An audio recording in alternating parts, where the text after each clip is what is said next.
আসসালামু আলাইকুম রহমতুল্লাহ। সবাই কেমন আছেন? এই মুহূর্তে আমার হাতে একটা বই দেখতে পাচ্ছেন, এটার নাম হচ্ছে কি দুনিয়ার যত আজব রেকর্ড এক। হ্যাঁ, এটা লিখছেন তানভীর হাসান বিন আব্দুর রফি ভাই। এ হচ্ছে বইটার প্রচ্ছদ ডেফিনেটলি মার্শাল্লাহ যথেষ্ট সুন্দর। পেছন পাশ এটা হচ্ছে প্রকাশিত হয়েছে পরিশুদ্ধি প্রকাশন থেকে। আমার এই বইটার কনসেপ্টটা বেশ পছন্দ হয়েছে, ডিফারেন্ট একটা কনসেপ্ট। ওই যে আছে না গ্রিচ ওয়ার্ল্ড রেকর্ড নাকি যেন বলে, হ্যাঁ, ওই যে মানে সর্বপ্রথম কে এটা করলো বা সর্বোচ্চ স্কোর কে করেছে, এটা সে করেছে, মানে রেকর্ড কারা কারা কী করেছে। কিন্তু ওগুলো হচ্ছে একটু সেকুলার মাইন্ডসেট থেকে, আর এটা হচ্ছে ইসলামিক মাইন্ডসেট থেকে করা। হ্যাঁ, এটা বেশ সুন্দর করেছে। আপনাকে যদি একটু আমি সূচিপত্র দেখাই, আপনারা চাইলে কিন্তু স্ক্রিনশট নিতে পারেন। হ্যাঁ, দেখেন সূচিপত্র। আপনি প্রথমেই দেখেন পৃথিবীর প্রথম মানুষকে।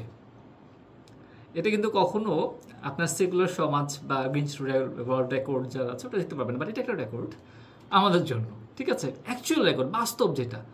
হ্যাঁ, আদম আলাইহিসসালাম হচ্ছে পৃথিবীর প্রথম মানুষ, সবচেয়ে বিশাল বড় একটা রেকর্ড।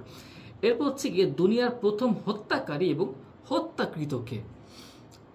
সেকুলার সমাজ আপনাকে কখনোই তথ্য দিতে পারবে না, বাট এটা সর্বপ্রথম কে আমরা জানি, হাবিল কাবিলের ঘটনা। এটা কেউ জানতে পারবে না। এর হচ্ছে গিয়ে 7 বছরের বিস্ময়কর সফর কে করেছিল, মাত্র 7 বছর বয়সে। ও সরি 7 বছরের মানে টানা 7 বছর, সর্বপ্রথম কে 7 বছর টানা বিস্ময়কর একটা সফর করেছিল। এক পাণ্ডুলিপির খোঁজে 70টা স্টেশন, 45 বছরের সফর এবং 40 বোঝা পাণ্ডুলিপি। এটা কার রেকর্ড? জামার আস্তিন 1 লক্ষ হাদিসি ভ্রমণ কে করতেন? আরে ভাই, কে কে এই রেকর্ডটা করছেন? তো এই যে রেকর্ডগুলো আছে। তারপর হচ্ছে গিয়ে হাজির জবাবের জবাব দিতে ডিঙি ভাড়া, মানে একটা নৌকা ভাড়া করে এক জায়গায় গেছে শুধুমাত্র হাজির জবাব দেওয়ার জন্য। হ্যাঁ, তারপর হচ্ছে গিয়ে আরও অনেক কিছু আছে। সবচেয়ে বেশি হাদিস লিখেছেন যিনি। তারপর হচ্ছে গিয়ে ইতিহাসের এক কিতাব খণ্ডে, আর ভাই আপনি দেখেন অনেক অনেক আছে। তো আমার কাছে মূল বিষয় যেটা বলবো আমি, কনসেপ্টটা, এই বইটার কনসেপ্টটা হচ্ছে ইউনিক।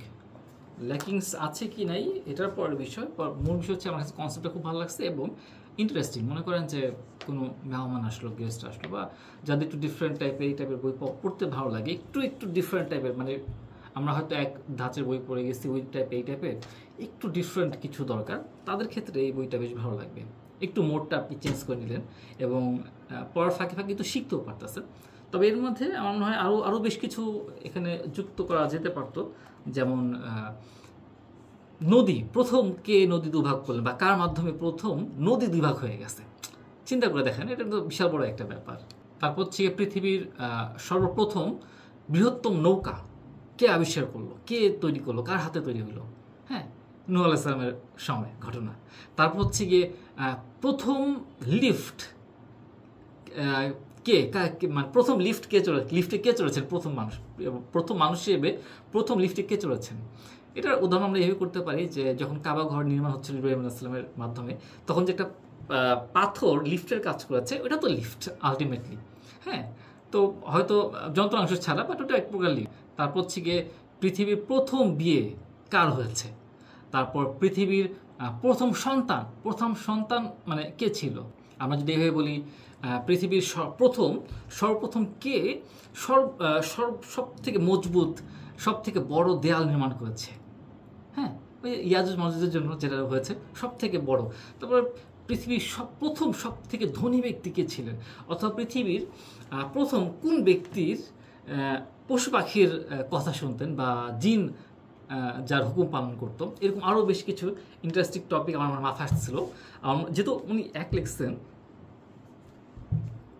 আশা করা যায় এইসব তথ্য আমি হয়তো পেয়ে যাব। ঠিক আছে, যখন আমি পড়তেছিলাম আমার কাছে খুব ইন্টারেস্টিং লাগতেছিল বিষয়গুলো, যে নাইস একটা কনসেপ্ট, মানে এরকম ভাবেও যে কেউ ভাবতে পারে এবং বই লিখছে না, এটা খুব ভালো কাজ করছে।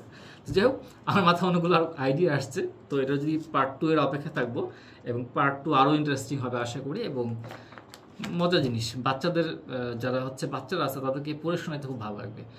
হয়েছে কি এখন, মানে আমাদের ঘরে যে বাচ্চারা আছে না, মানে হারাম এন্টারটেইনমেন্ট এত বেশি বেড়ে গেছে যে ওই এক প্রকারের বিষয় দেখবেন যে না অতিরিক্ত চিনি খেতে খেতে অতিরিক্ত মিষ্টি খায়, তাদের কাছে আর কম মিষ্টি ভালো লাগে না, ওইরকম হয়ে গেছে। হারাম এত এন্টারটেইনমেন্ট যে এখন হালালগুলা পাঁচ সে লাগে অনেকের কাছে। কিন্তু আপনি যদি হালালগুলো আরও এক্সপান্ড করতে পারেন বাচ্চাদের জন্য, এরকম যে বিষয়গুলো আছে বাচ্চাদেরকে পড়ে পড়ে শোনাতে পারেন, আশ্চর্য বিষয়গুলো, ঘটনাগুলো, জিনিসটা খুব সুন্দর হয়। আমার কাছে বেশ ভালো লাগলো বিষয়টা। এটা ট্যুরের জন্য অপেক্ষা রাখলাম ইনশাআল্লাহ। তো এই তো বইটা বেশ ভালো হচ্ছে, এবং শুক্রিয়া হাদিয়া বইটা দেওয়ার জন্য, বইটা হাদিয়া দেওয়ার জন্য। তো এই তো সবাই, আশা করি সবাই ভালো আছেন, সুস্থ আছেন, দোয়া করবেন। আল্লাহ তাআলা আপনাদের সবাইকে ভালো সুস্থ রাখুন। আসসালামু আলাইকুম ওয়া রাহমাতুল্লাহি ওয়া বারাকাতুহু।